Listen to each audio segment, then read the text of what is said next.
everyone, I'm Sydney Barkilia, and to continue our report, I will be talking about the different principles of utilitarianism. So, it is very important for us to know sa mga principles sa anin na theory because I know that it can help us na ma-understand and also to explain better bitaw if we know the principles of it.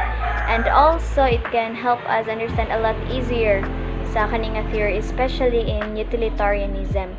So in utilitarianism, there are three principles. First is pleasure or happiness is the only thing that truly has intrinsic value.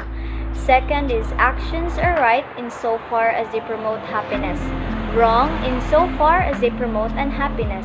And the last principle is everyone's happiness counts equally. So I'm gonna explain it to you one by one. So the first principle of utilitarianism is pleasure or happiness is the only thing that truly has intrinsic value. So in utilitarianism, it gets its name from the term utility, which in this context does not mean useful, but rather means pleasure or happiness. So sa utilitarianism, no, mas gi-focus gyud nila ang kaning pleasure or happiness. So makaingon ta ba nga ang kaning this pleasure or happiness is the only center point bito or mas kitagaan nilag value kesa sa uban nga mga butang. Now, Mill admits that we seem to value some things other than pleasure and happiness for their own sake. We value health, beauty, and knowledge in this way. But he argues that we never value anything unless we associate it in some way with pleasure or happiness. So we all know nga nang kita mga butang nga gina-value, no, because we know nga ang kaning butang ato ang gi-value bitaw, it can bring pleasure or happiness sa ato ang self. So for example, diri no niingon ato ang utilitarian thinker nga we value for example beauty because it can bring happiness ang self if we have that beauty na ato ang gusto, and also knowledge if we have that knowledge unlike other people, it can really bring pleasure and happiness sa ato ang self. That's why we always value those things. Pleasure and happiness, though are unique in being valued purely for their own sake, no other reason for valuing them needs to be given. It is better to be happy than sad. But this can't really be proved, but everyone thinks this. So, sakto kaayo no nga, ang kaning pleasure and happiness kay, we always value this, human as we are, kay ganahan magita nga, i-value ni ang happiness, ug wala siya reason kung anong dili ni nato siya i-value. Because we want to be happy, and we know na, it is always better to be happy than to be sad. But in this case, sa utilitarianism, wala dyan siya na-prove, but kita, moabi na ipermina sa tong huna-huna nga, mas maayo dyan nga, happy ta kaysa sa sad. Unang we always do things nga makapalipay sa ato kesa sa maghatag nato og kasakit. Char.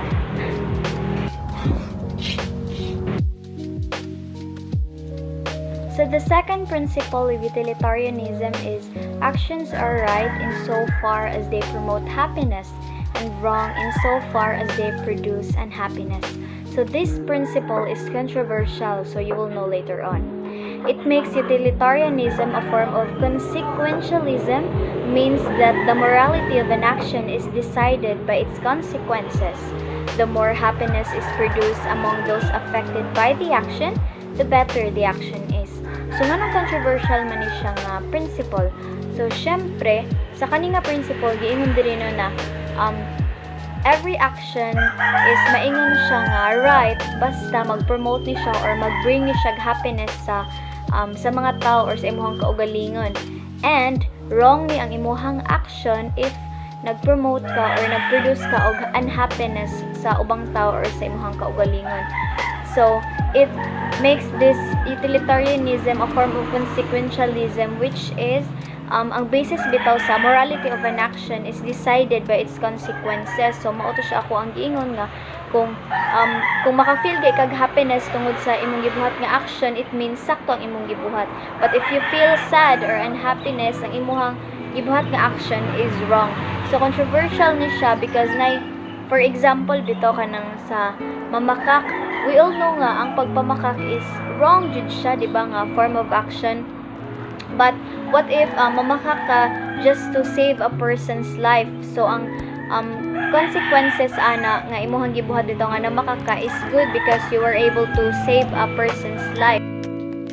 So sa kaninga principle no na when you feel happy, that means your action is right. But when you feel sad, that means your action is wrong.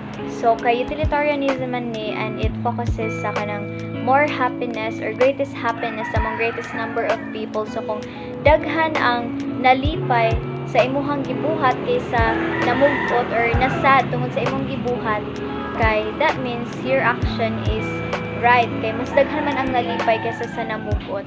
So the third and the last principle of utilitarianism is everyone's happiness counts equally. So the doctrine does not say that you should strive to maximize your own happiness. We have the same obligation to help needy strangers in far-off places as we have to help those closest to us.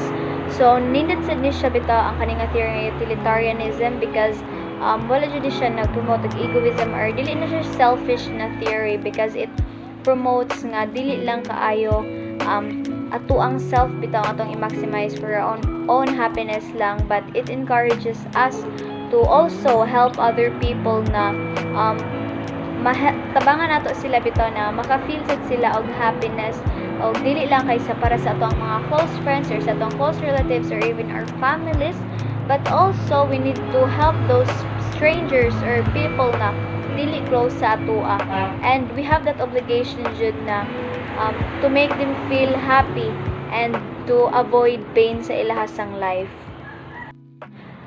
Most moral philosophers held that human beings have no particular obligations to animals, since animals can't reason or talk and they lack free will.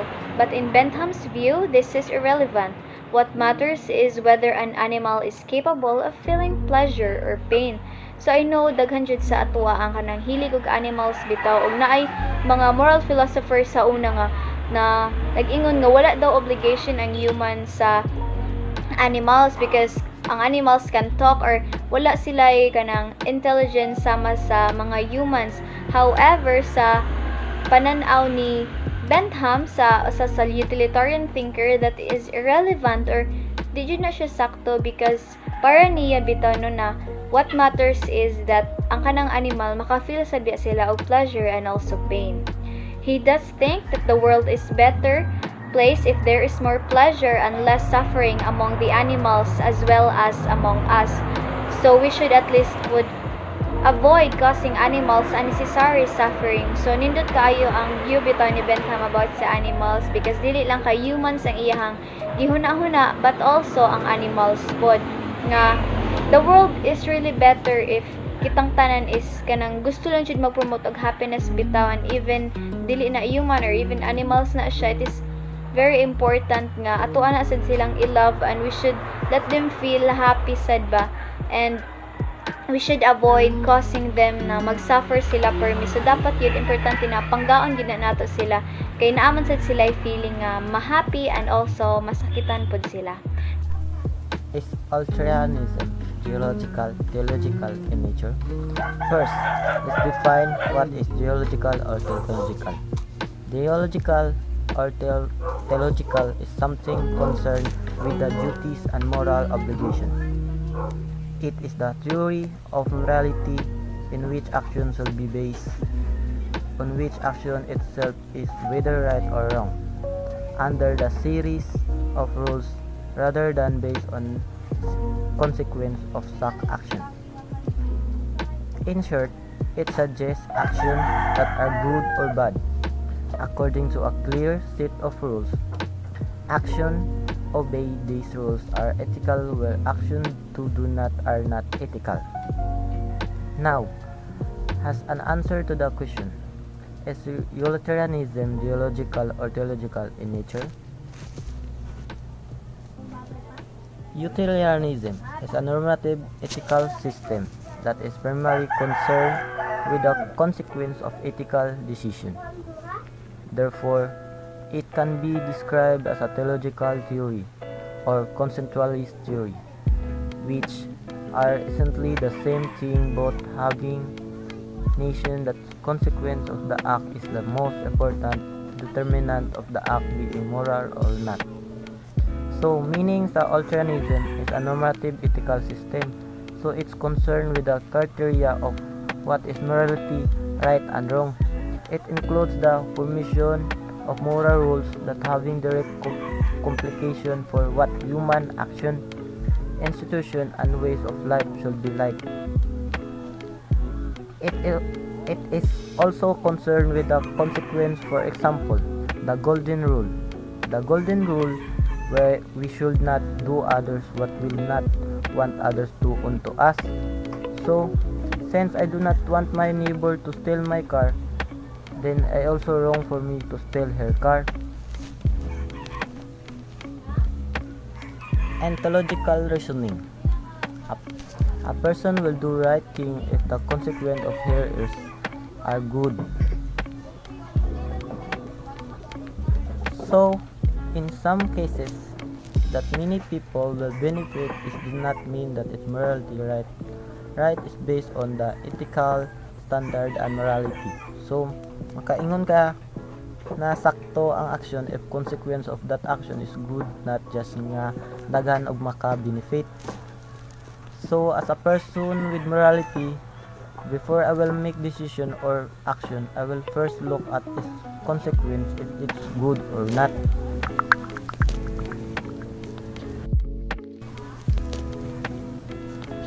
Additionally, if an action by a person was not good, but the consequence turned out to be good, under some theories of theological reasoning, the act may be deemed a good ethical act.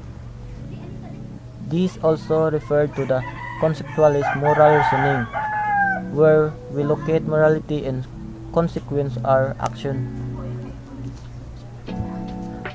Conceptualism is a class of normative theological ethical theories that holds that consequence of one's conduct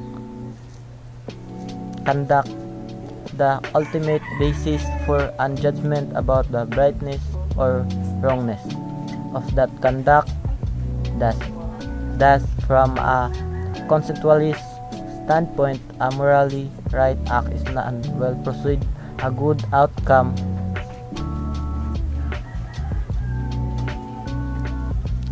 As a result of the conceptualism nature of Utilitarianism means to get the ethical decision, and are secondary, the result is the which must be considered before determining the morality of discussion.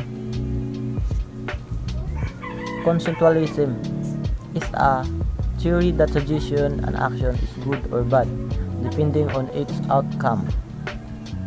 Thus, before making any move, you must first look at the consequence in according with morality.